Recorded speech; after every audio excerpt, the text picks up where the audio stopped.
You were young once, and fragile. You were one more desolate wanderer, one among millions of screaming mothers washed out by the tide of death that overcame your country. You were adrift, and the howling of your baby child burrowed deep into your eardrums and lived there at all hours, and the roadsides that you traveled were as barren and smoldering as the deserts of the testaments you believed in. And like so many adrift, you were perfect in the eyes of the church, and when they embraced you, you wept into their arms. They dried your tears, they wrapped your child in swaddling clothes, they told you that your life was not insignificant and that you were not going to die. You traveled with them in their migration, to woods they said were holy, and learned that you knew nothing of religion and even less of the power of God, the immeasurable nature of eternity, the all-consuming weight of a single hallowed name. You believed. You wanted to believe. You taught your questioning child the nature of faith as he grew, taught him to turn his eyes up to heaven, to focus only on that distant light, to ignore every hello from the Hallowoods.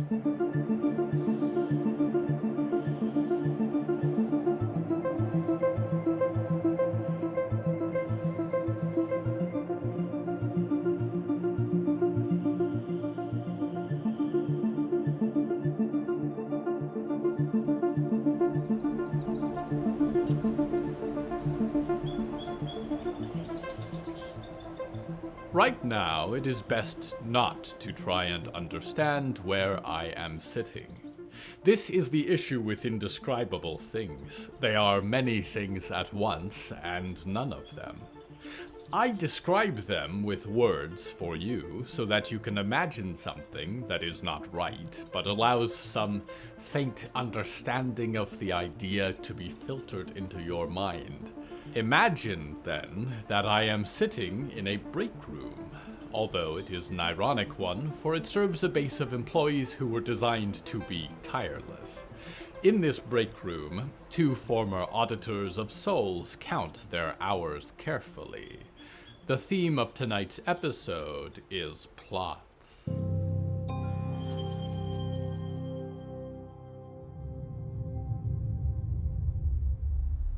"Did you ever miss it after you'd left?"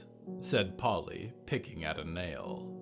Barb leaned against a table in the middle of the break room, which was decorated as though it had been an afterthought, a gray island in between two oceans of cubicles where adjoining halls demanded a small room had to be.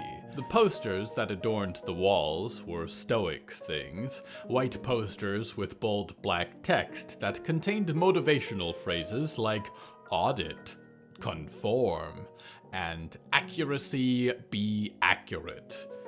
There was a water cooler with no paper cups in the cup dispenser. "Left," said Barb, whose bandages had not been soaked by bloody tears since Polly had caught up with him in the waiting room. Fluids were a material thing, Polly supposed, and the place they were was quite beyond material. But then there was the water cooler. "I never left. I was kicked to the curb. It's not the same thing. My eyes stayed here, and every valuable part of me died. They threw a gutted wreck out to the cold to starve on my own. And you ask if I missed it." Barb spat a black glob onto the spotless gray carpet and grinned. "No, not at all." Well, perhaps fluids were not out of the question then, Polly surmised, and sighed, glanced through the break room window again. Through the small blind that hung over the glass, he could see across the hallway of linoleum floors, which was brightly lit with the incandescent light of the Soul Forger's fires. On the other side was the target door, a dark metal affair, easily overlooked. The metal letters stamped upon the label read Records. "Why?" said Barb. "Did you?" "I never wanted to come back here. said Polly. And frankly, every second that passes, I am just wondering, how long is passing on Earth? Do you really want to know? It's not just the exchange of hours. Iretzi, Mort, they're not confined to a human's lifespan, thankfully. But has it been long enough that they've stopped missing me? And long enough now that they don't think about me that often? And long enough now that they've forgotten me entirely? You're hopeless, said Barb, shaking his head. All worked up about those idiots. You've got your idiots too, Polly said, an eyebrow raised. I just expect you'd come to terms with losing them a long time ago. Joke's on them, said Barb, and shrugged, spread his hands. Every way I end was always gonna be ugly. If they didn't want to be around to see it, they shouldn't have gotten hung up on me. I've said it once, and I'll say it again. You can back out. You're not the one on trial here. Yet, said Polly, I suspect my own guilt in the eyes of the industry is dependent on the outcome of your case. No one has ever pushed the boundaries to the extent that you and I have on what constitutes rebellion against the industry, whether we're allowed to resign. We're going to... As he spoke, however, there was a reverberation that shook the light fixtures in the hall outside, rumbled the tables and metal chairs, sent gurgling bubbles up the tank of the water cooler. The incandescent lights flickered and buzzed dim. It's time, said Polly. Try and keep up, Barb said, rising past him and stepping through the door, practically skipping across the hall and putting his shoulder into the door. Polly hesitated in the break room for a moment, and then paced over to the water cooler and flicked the blue lever. Water overflowed the plastic grate beneath the spigot momentarily, and then seeped down the side of the cooler to the carpet. Polly left it to run, and then dashed across the hall after Barbatos, who had already bashed his way in. The Burning Forge's attention will be back soon, and the lights with it, Polly whispered, closing the door on them both and sealing them in the darkness of the records room.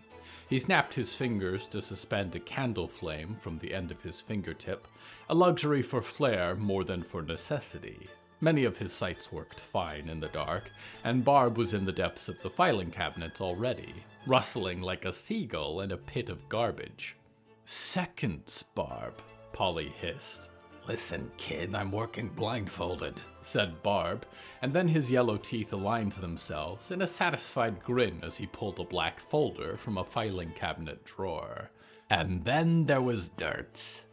Polly smiled himself and cracked open the record room door again. The world was beginning to rumble again as, somewhere distant or incredibly near, the reclaimer of fire went about his business. There was a sound down the hall he recognized as well, a certain leathery slapping and squeaking scrape on the linoleum tile. Barb, he hissed, it's Aggie. God damn it, said Barb, and withdrew, sliding the cabinet door shut and stowing the black folder within his red velvet vest. He eked out of the door, and Polly drew it shut quickly, and as the light returned to the hall and the eclipse of Sirensire's presence was complete, a long green maw, jutting with yellow teeth, stuck itself about ankle height from the end of the hall. It was followed in short order by glowing yellow eyes, the corners of a grin, the jolly mosaic neck of an American alligator. The alligator wore a golden leash, and it trailed up to a cold hand, a business suit sleeve, and finally the deep brown personage of Agaris. Upon the grim hall warden's blue suit jacket shoulder crouched a hawk, whose eyes were glowing lights much like the leashed alligator, and alligator, raptor, and hall warden all three waddled in his and Barb's direction. "Everything all right, gentlemen?" said Aggie, a tilt of his head, a tilt of the hawk's. The alligator merely stared in a hungry fashion at Polly's trouser leg, which sent a shiver down him. "Perfectly so," said Polly. "Did you see that eclipse just now? A bit rumbly, that. Might have set all sorts of things in disorder. The comings and goings of our heavenly host do not endanger our operation in the slightest, smiled Agaris. Or have you forgotten already in such a short time? Your chair is practically still warm. You know, that's what I thought too, but go figure, said Barb. In even the briefest absence of our miles-wide man in the sky's protective influence, chaos sneaks in where you least expect it. Barb made a worrying gesture to emphasize this. Agaris frowned. Chaos, he said, is my enemy as warden. Rest assured I will eradicate it wherever I find it. Good, smiled Polly, nudging Barb along with his elbow. Well, we had best be going. The hawk's gaze shifted, and Agaris followed, and Polly frowned. He'd noticed then that this pleasantry was happening in a deeply out-of-the-way hall adjacent to the records room. The jaws of the alligator opened, and then those of Agaris, but before a word could escape his mouth, water began to flood from beneath the break room door. This brought Alligator, Hawk, and Warden, all three, to focus intently on the floor, and by the time that Agaris had mustered a brave squeak that he would deal with this imminent flooding calamity, and opened the door to let a further flood pour out onto the tiles, Barb and Polly were already in the elevators a quarter-mile away. Although Polly did not cease clicking the round, glowing close doors button until the doors had fully locked shut, sealing them within a 5-foot mirrored box. You never said why we needed these for your case, said Polly, noting as Barb checked that the black folder was still within his vest. Management notes for your career? Oh, juicier than that, said Barb, and patted his chest, folder and all, and smiled, which reflected infinitely in the glass mirror walls of the elevator. For everyone who's ever been a problem. Every pair of eyes on Typhon's desk. This is the blacklist. Now hey, punch in 34th floor and 9th floor at the same time. Polly did, and the elevator jolted, and its lights and buttons flickered. The white lights died, and dim red ones buzzed on. What have you done? Polly said. Privacy, said Barb, hooking his thumbs in his belt. The elevators are one of the few places around here you can actually get some peace and quiet. Jam it just right, and they get stuck outside of the grid. He removed the folder from his vest then, and shook it, and pages began to pour out of the thin black envelope by the hundreds, flooding over the elevator floor and rising to Polly's ankles and then his knees. Headlines and titles, names and centuries. Better get comfortable, Barb said, descending to sit in the pile and taking up almost all of the floor space by himself. You've got a long few years of reading ahead of you.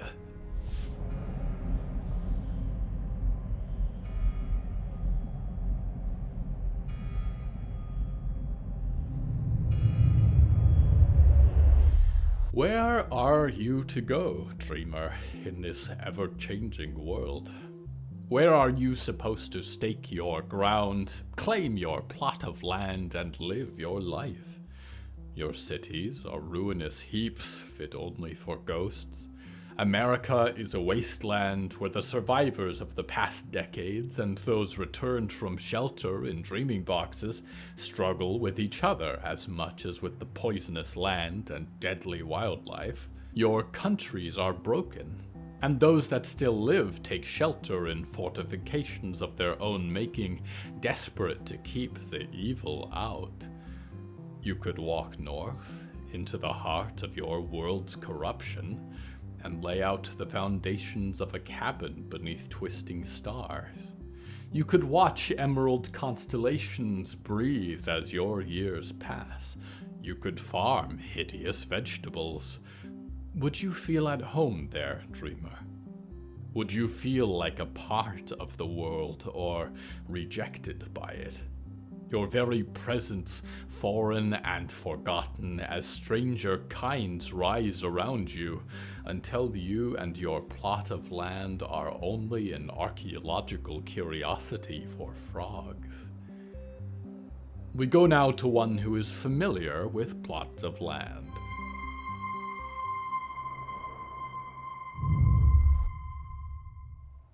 Vincent's brush-bristle mustache had fallen off somewhere, and his heavy overcoat was a bit less sweltering now that the sun had gone down and eased the forest into something approaching a neutral temperature. He was out of breath as he slid down a rather steep root embankment into the welcome embrace of a bed of black stinging ivy, and caught only a little on the wrist between sleeve and glove as he regained his footing. I am not saying that I doubt the existence of this terrible place we're looking for, he said, to himself as much as to the visible traces of the phantoms that drifted ahead of him in the air, like streaks of the aurora borealis. But it's taking a long time to reach. We've been wandering in the dark for hours. The phantoms paused and turned back, twin sets of abyssal eyes studying him. Percy's phosphorus white shoes and Ratty's half-visible boots drifted inches over the underbrush. Mr. Vincent, this is why I said you should stay back at Scout City, said Percy. Vincent sighed and then righted himself and adjusted his overcoat. Not at all. You heard them at the meeting this morning. We all have our prerogatives. This is part of the investigation, albeit one that stings. Just don't, have a heart attack and die or something, said Ratty, and then descended to be almost eye to eye with him, silver jewelry glinting in the slivers of moonlight. Although, if you were a ghost, you'd probably move faster. I don't disagree, said Vincent, eyebrows raised and hands stuck in his pockets, itching at his wrist with the coat pocket hem. But I'd rather keep what little flesh I have left, all the same. Ratty turned to Percy. Percy, how close are we? It's hard for me to say, said Percy, looking up to the gigantic black trunks that towered into the stars in each direction. When I was here last, the forest was 40 feet high, not 100. Maybe it's overgrown. I'd be surprised if anything from back then was still standing. We should scout ahead. Probably we can cover a lot of ground really quickly. Vincent, are you okay to stay here for a minute? Someone should stay with him, said Ratty, and looked around and nodded. And since I don't know where it is you're looking for exactly, it's probably me. Be back soon, okay? Percy nodded, and then was off like a streak of lightning, flashing into the woods, and the light of him faded in the trees until Vincent and Ratty were left alone in the avenue of leaves between the rising roots of two great trunks. Is it strange coming back to spend time among the living? Said Vincent, taking off his fedora and smoothing his sweat-crusted hair. Totally. There's just so many things you don't even think about when it's all like ghosts, said Ratty, sinking slowly in the air. Her eyes stayed looking up at the tree line. People who are alive, they need to eat, need to breathe, need to go through doors instead of walls. When you've been living in a specter city as long as I have, you kind of forget about all that stuff. How did you come to live in a specter city? Said Vincent, crossing his hands. Well, you start living there by dying there, said Ratty. Or by dying somewhere else and then wandering into it. She paused and licked her transparent lips with a forked tongue. Unless you mean, how did I die? Hope you're not squeamish. I have dealt with hundreds of dead bodies, said Vincent, smiling pleasantly. Disassembled them, removed the important parts, or parts I thought were interesting, laid them to rest. I am by now quite devoid of squeams. The dead teenager grinned and laid back in the air, resting her hands behind her head. Well, she said, buckle up. It's gonna get gross.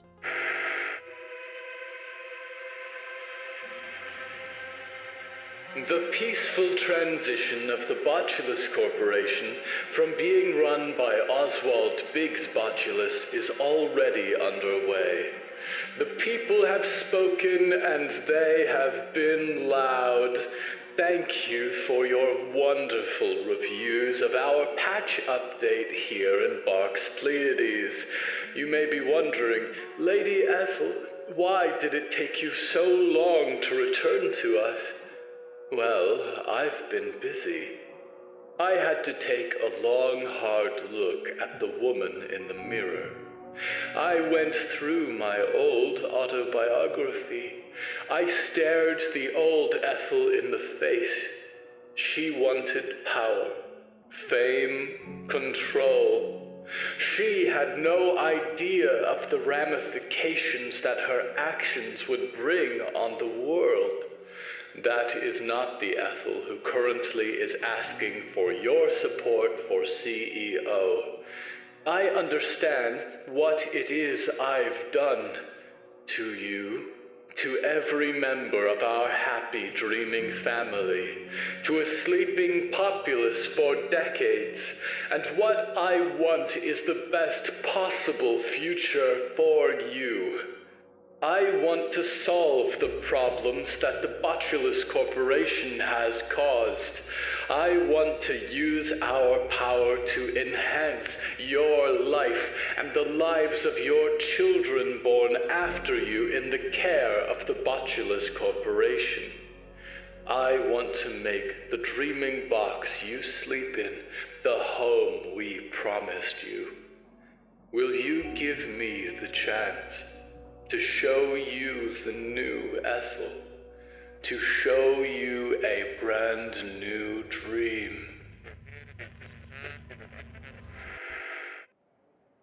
Tiresome, redundant, an appeal to the emotions, forgetting that nobody likes you. 4 out of 10 for me. We return now to Vincent Lauren.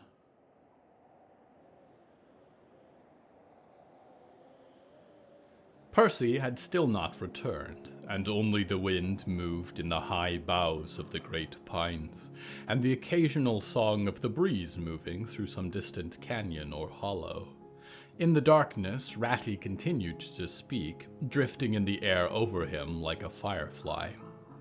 Yeah, I was seeing on my phone that someone had gone missing at one of the clubs that I went to, which wasn't the first time it happened, but I wasn't really thinking about it when this guy was like, "Hey, you seem super cute. I love trans girls. Wanna dance?" And I was thinking like, gross, a chaser. But outside I was like, yeah, totally. So we danced for hours. "This led to your death," said Vincent. "Well, yeah," said Ratty, and closed her eyes, seemingly quite relaxed in her airborne lounge. He was like, "Let's go outside," and I was super drunk by then. I don't even remember leaving. But we were outside, and I was laughing about something, and he went up to kiss me. Here Ratty drifted down, until her glowing face was inches away from Vincent's. He studied her quizzically. "Like this close," said Ratty, the tiny white points in her all-black eyes flickering. Her hand, sparking like static electricity, moved from one side of Vincent's neck to the other. And then he slit my throat. "Oh dear," said Vincent. "Yeah," said Ratty, and she hovered back a little, gesturing to the air, and then cut me in a lot of places, and was saying what a freak I was, how messed up we all were, how we were animals he was gonna hunt down one at a time. I managed to break his toes and his nose maybe, but then I was blacked out, and just kind of looking down, watching him take my body apart. He stuffed the parts of me in a recycling bin. And I stayed there a few hours, watching the rain wash my blood off the concrete. "I'm deeply sorry," said Vincent. "And so that was how you came to be a ghost?" "No," said Ratty.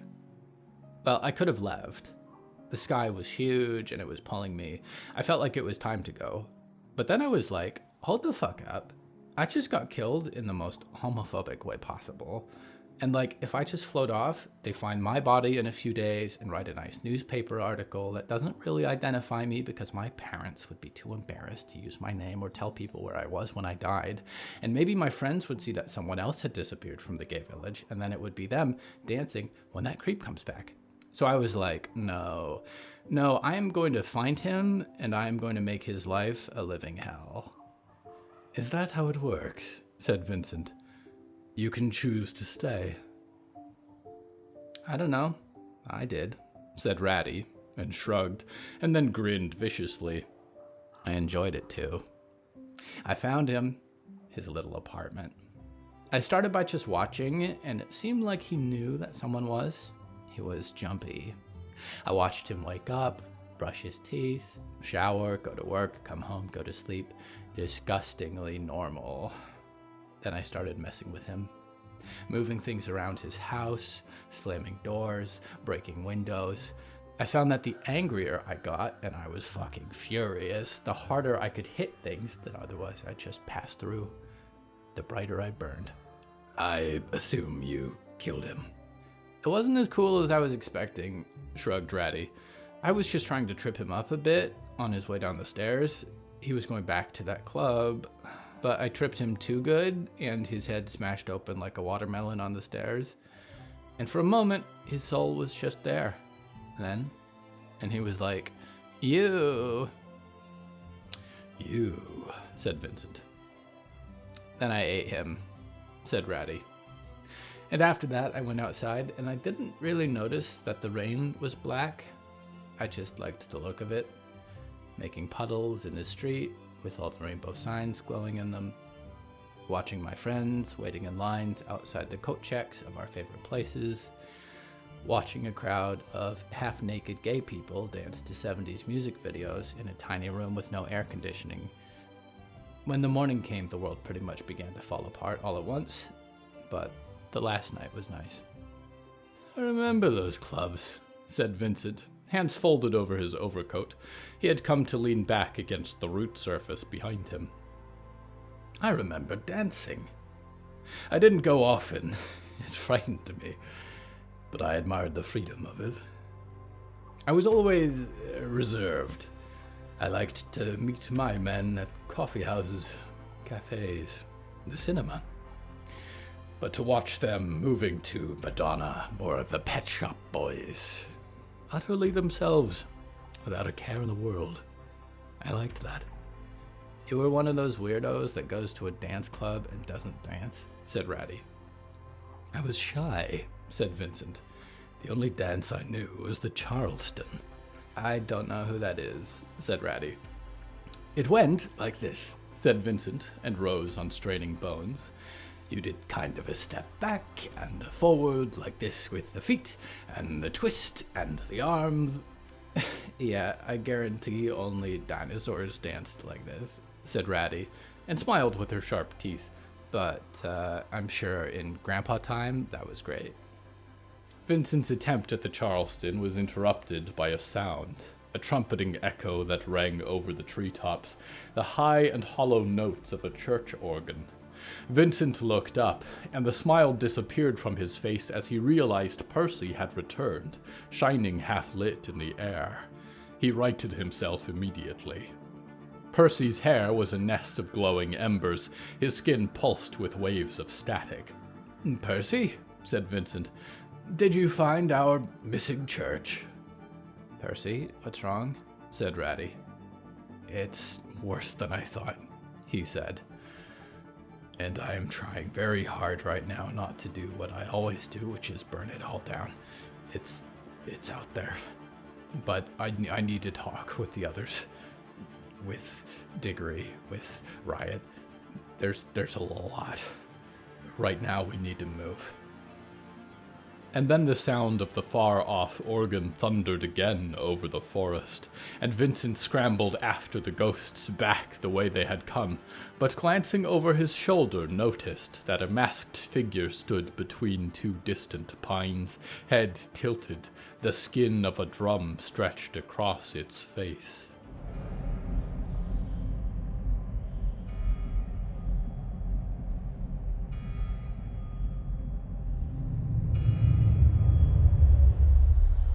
We are on intermission, dreamer, from the Council of Heavens. When the Council reconvenes, it is likely that you will be dead. Or you will have changed so entirely that age has ceased at its meaning, and perhaps death. In either case, my problems are not your problems.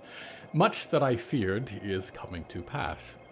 But there are eventualities in motion, and you are more crucial to them than you will ever realize.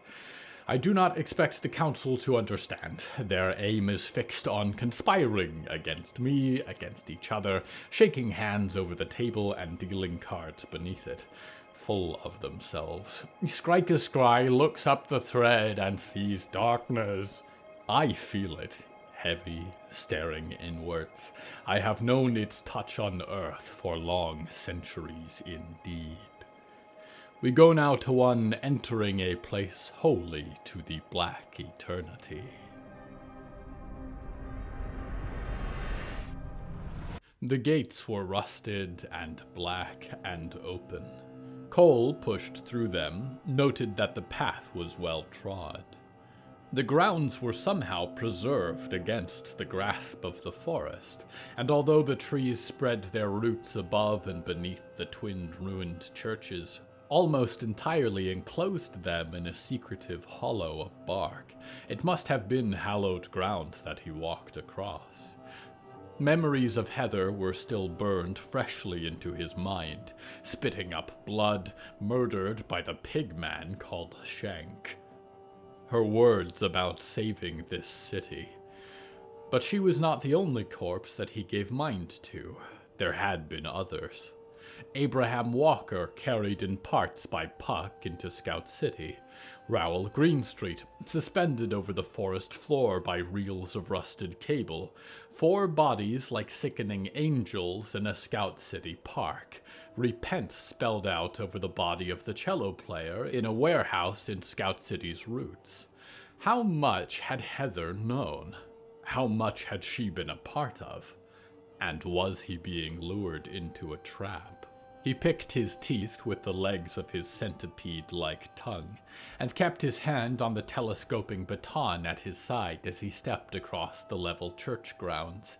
They were unkempt, overgrown, topiary bushes a decade and a half from any recognizable shape.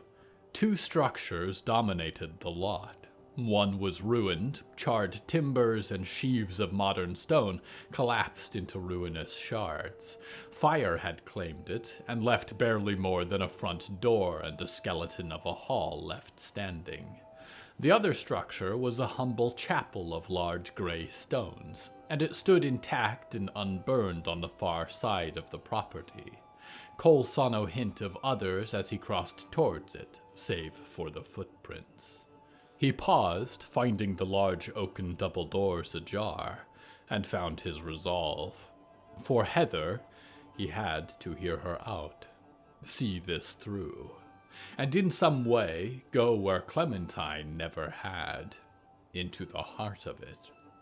Although, if Shelby really was helping Shank as the newspapers stated, he could perhaps not even trust Clementine's memory.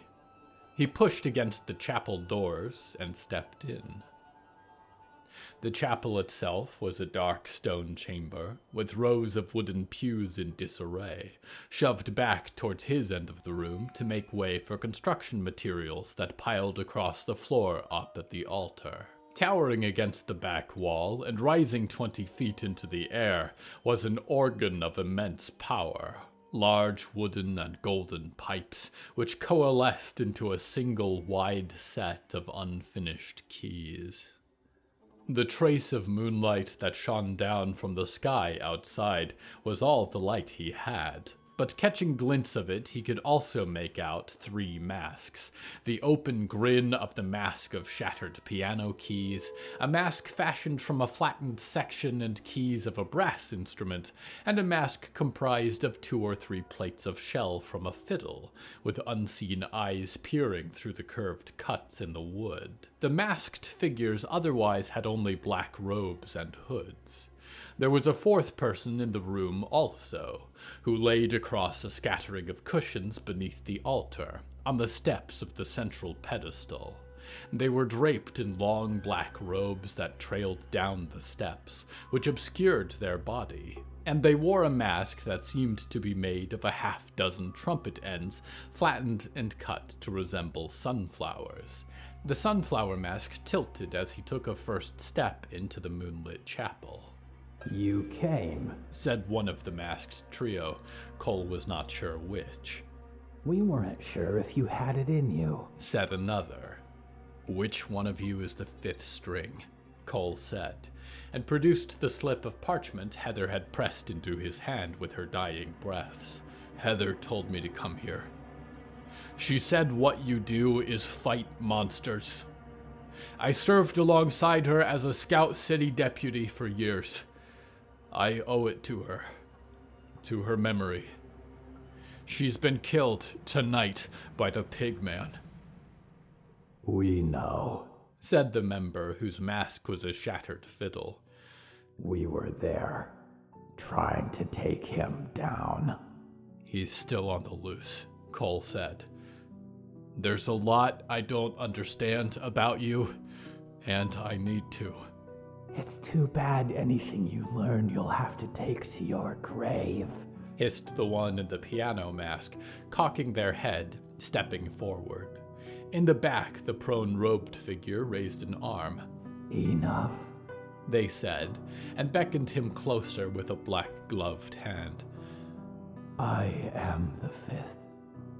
Heather asked you to come here because she believed in your potential, because she thought you could help us.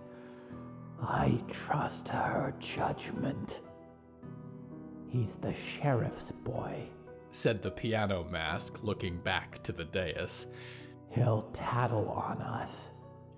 "I'm only here to learn," said Cole, glancing to each of the three standing figures, making sure that none of them circled too far around him as he took a few more paces into the chapel. He locked eyes with the piano mask in particular.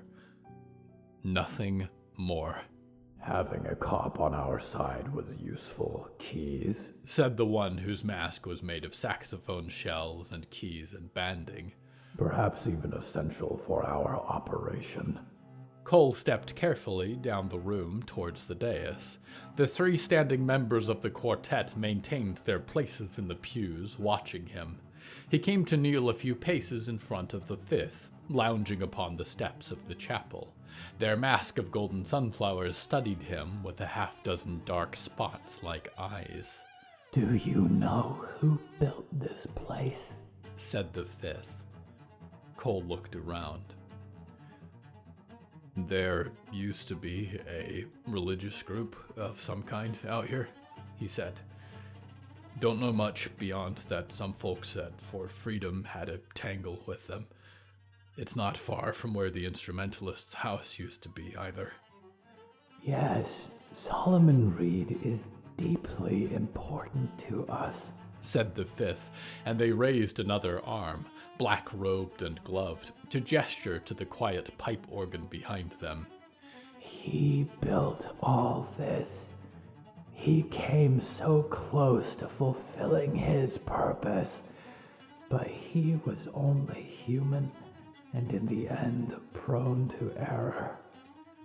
Scout City fills their classrooms with propaganda designed to stoke fear, make the abnormal normal, villainize anyone who stands up for what is right," said the piano mask behind him.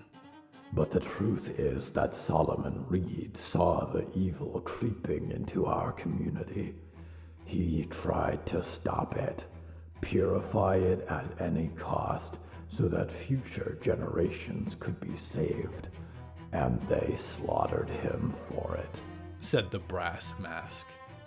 "I know you feel it too, Cole," said the fiddle mask.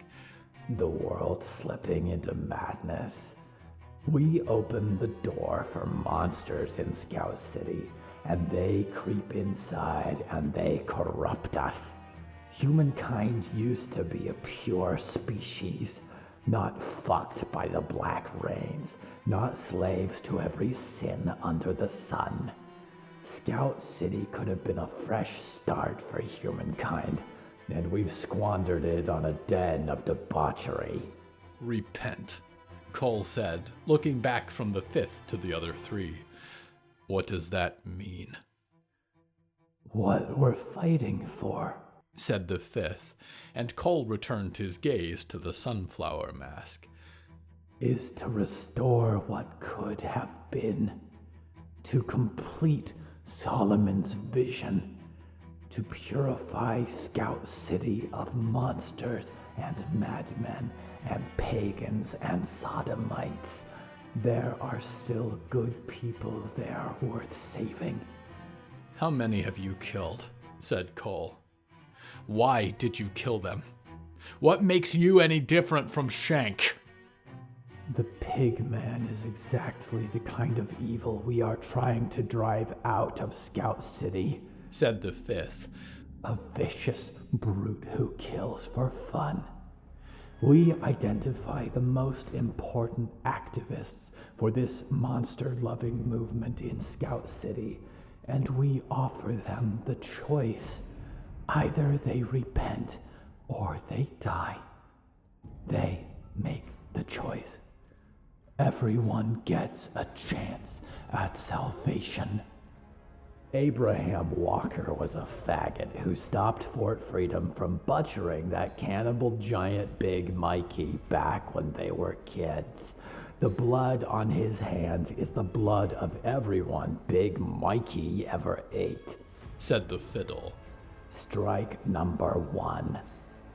Raoul Greenstreet used his so-called therapy practice as a way to condition hundreds of Scout City residents into accepting the social norms Scout City mayors wanted to promote, said the brass. Strike number 2. They're all like that, said the piano. Queers and monster lovers and freaks of nature. Strike 3, 4, 5, 6, 7. Clementine Maidstone, Cole said. You really believe she's dead? Said piano. That her sister Riot came back at just the same time she left? Oh, they have you all twisted around. Shelby Allen, probably Clementine, have been in with Shank from the start, said fiddle. Shank's using her to get what he wants, to kill as many people as he can in Scout City, including the people we care about most, said the fifth. Cole's head was reeling with information, but the fifth raised a hand and brought his attention back. The fifth continued. We are very careful with who we bring into the fold, Cole. I promise everything will make sense the more you learn from us. A world that has been chaotic and broken and meaningless, we are putting it back together one step at a time. Heather gave you that card because she trusted that you were the right choice to take her place in the quartet. Cole knelt before the fifth string, and his eyes traveled up to the humble ceiling of the stone chapel, studied the desolate pipes, and for a moment thought he saw a reflection of light that looked like a boy. Hair curled, abyssal eyes, but it was gone the next moment. He turned back to look at the three standing members, who now had come to stand side by side in the aisle amidst the empty pews. There was something that glinted above the doors of the chapel. 2 large wooden doors set high up in the wall that arched to a single point. A mural of saints, perhaps, that could be unlocked and folded out to display inner carvings. A speck of green light shone from within the keyhole. There was that in some way he was desperate to know more. There was also the deep knowledge that if he was not on their side, they would not let him leave the chapel alive. And above all, that his next words might allow him to bring Heather's killer to justice in a way the Scout City Sheriff's Department would never be able to. I will, said Cole. He could feel rather than see the smiles of the trio behind him. Good, whispered the fifth and tilted her head. We will need you much in the nights to come to punish the pig and to cut the head off the snakes that run this city.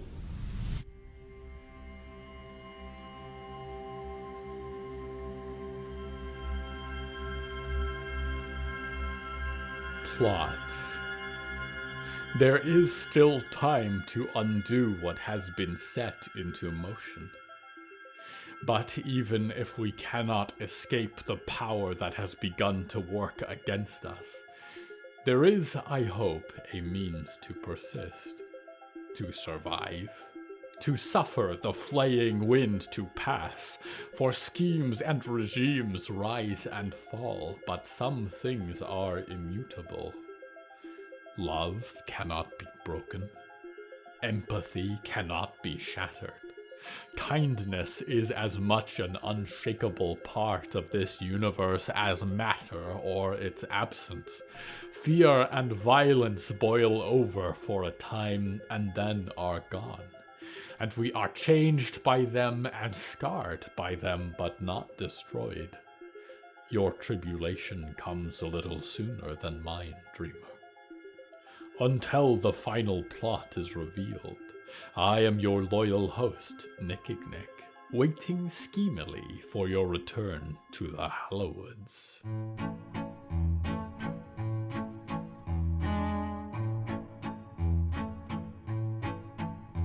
Hello from the Hallowoods is written and produced by William A. Wellman. Hello, that's me. If you enjoyed this show, please don't forget to follow it and share it with a friend. The bonus story that goes with this episode is called The Third Key, and is available on the show's Patreon at patreon.com/Hallowoods. Because we operate without ads or sponsors, our supporters are all that keeps this show going. Plus, supporters get weekly bonus stories, access to our weekly Q&A live stream, behind-the-scenes content, exclusive merch, and even more. Merchandise and episode transcripts are available at hellofromthehallowoods.com. You can even find us on social media at the Hallowoods. Music is used under license from artlist.io. Until next time, dreamers, it's time to do what we do every night.